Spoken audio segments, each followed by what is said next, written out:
Heart failure বা হৃদযন্ত্রের অকার্যকারিতা হলো একটি গুরুতর স্বাস্থ্য সমস্যা যেখানে হৃৎপিণ্ড শরীরের চাহিদা অনুযায়ী পর্যাপ্ত পরিমাণে রক্ত সরবরাহ করতে পারে না।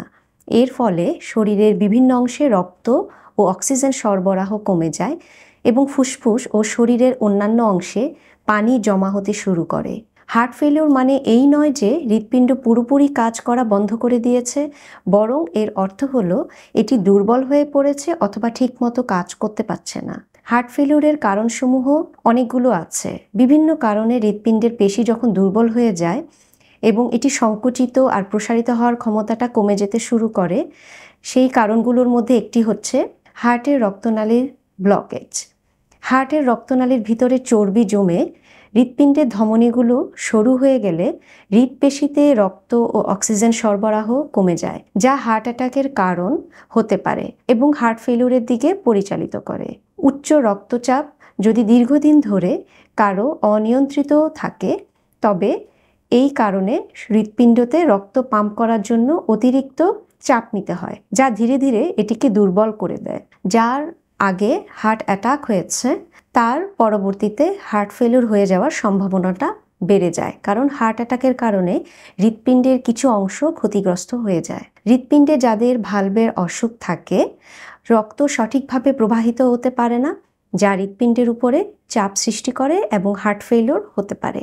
অনিয়মিত হৃৎস্পন্দন বা অ্যারিথমিয়া হলে হৃৎপিণ্ডের গতি খুব দ্রুত বা ধীর হতে পারে। এ ধরনের অনিয়ন্ত্রিত গতির কারণে ঠিকমতো রক্ত সরবরাহ করতে না পারলে হার্ট ফেলিউর ডেভেলপ করে। অনিয়ন্ত্রিত ডায়াবেটিস হৃদরোগের ঝুঁকি বাড়ায় এবং হার্ট ফেলিউরের ঝুঁকি বাড়ায়। কারো জন্মগত হৃদরোগ থাকলেও হার্ট ফেলিউর হতে পারে।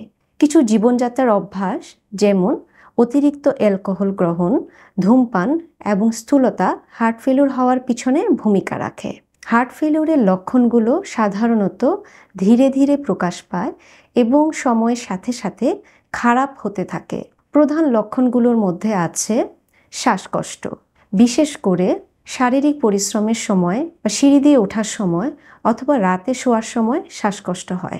ক্লান্তি এবং দুর্বলতা দেখা যায় খুব অল্প পরিশ্রমেই খুব তাড়াতাড়ি ক্লান্ত এবং দুর্বল হয়ে যায় রোগীরা। পা বা গোড়ালি বা পেটে পানি জমে যাওয়া, এটিও হার্ট ফেলিউরের একটি লক্ষণ।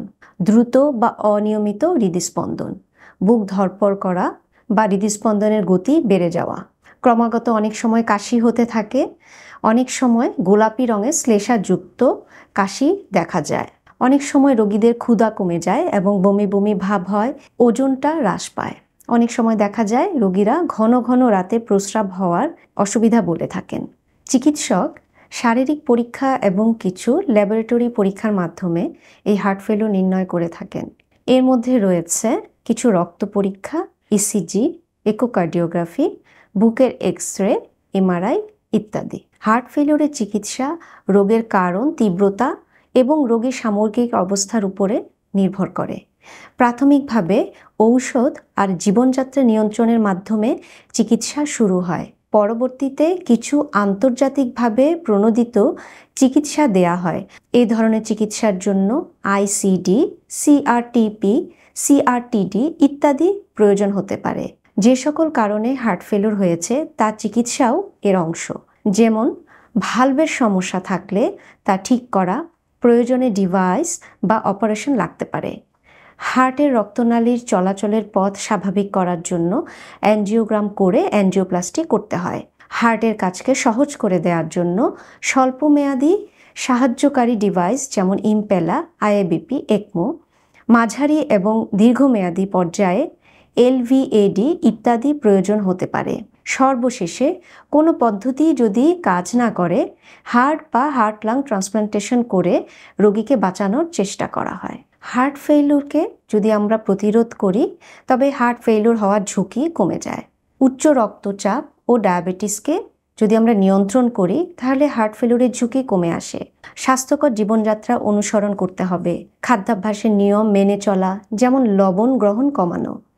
লবণ শরীরে জল বা পানি ধরে রাখার প্রবণতাটা বাড়িয়ে দেয়। আমরা তরকারির লবণ ছাড়া ভাতের সাথে অথবা সালাদের সাথে বাড়তি কোনো প্রকার লবণ না খেতে উদ্বুদ্ধ করি। লবণযুক্ত খাবার পরিহার করতে হবে। অনেকেই লবণ ভেজে খান, মনে করেন যে তাতে লবণের ক্ষতিকারক দিক চলে যায়, যা আদৌ সঠিক নয়। স্যাচুরেটেড ফ্যাট জাতীয় খাবার কমিয়ে দেওয়া, যেমন ডালডা, লাল মাংসগুলো যেমন খাসির গোশত, গরুর গোশত, প্রক্রিয়াজাত খাবার যেমন সসেজ, পনির, মাখন, cheese, crackers, chocolate, cakes, pastry, ice cream ইত্যাদি, এবং ট্রান্সফ্যাটযুক্ত খাবারগুলো পরিহার করা। যে খাবারগুলো বারবার একই তেলে ভেজে খাওয়া হয় এই ধরনের খাবারকে এড়িয়ে চলা। নিয়মিত ব্যায়াম করা, চিকিৎসকের পরামর্শ অনুযায়ী হালকা থেকে মাঝারি ধরনের ব্যায়াম করা, সপ্তাহে 4 থেকে 5 দিন 30 মিনিট করে শারীরিক ব্যায়াম করা উচিত। ধূমপান ও অ্যালকোহল ত্যাগ করা উচিত। নিয়মিত চিকিৎসকের পরামর্শ নেওয়া এবং নিয়মিত ফলো আপে থাকা।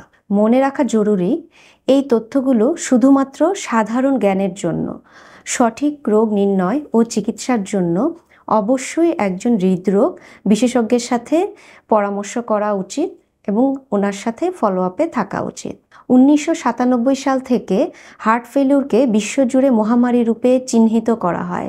বর্তমানে সারা বিশ্বে 65 বছরের নিচে শতকরা 2 ভাগ বা এর কিছু বেশি, আর 65 বছরের উপরে শতকরা 4 ভাগ বা কিছু বেশি মানুষ হার্ট ফেলিউরে আক্রান্ত, যা মোটামুটি 5.5 কোটির উপরে জনসংখ্যা বোঝায়। আমাদের দেশে কোটি কোটি মানুষের মধ্যে তাহলে সংখ্যাটি কত হতে পারে তা সহজেই অনুমেয়। হার্ট ফেলিউরের চিকিৎসা দীর্ঘমেয়াদী এবং ব্যয়বহুল। আরেকটি বিষয় হলো হার্ট ফেলিউরের লক্ষণ এবং রোগের গতি প্রকৃতি বিভিন্ন কারণে পরিবর্তন হতে পারে। হার্ট ফেলিউর রোগীদের বারবার হাসপাতালে ভর্তি হওয়া লাগতে পারে। সমীক্ষায় আছে হার্ট ফেলিউরের মৃত্যুহার ক্যান্সারের মৃত্যুহারের চেয়েও বেশি। তাই আসুন সচেতন হই আর প্রতিরোধ করি এই মহামারী। ধন্যবাদ।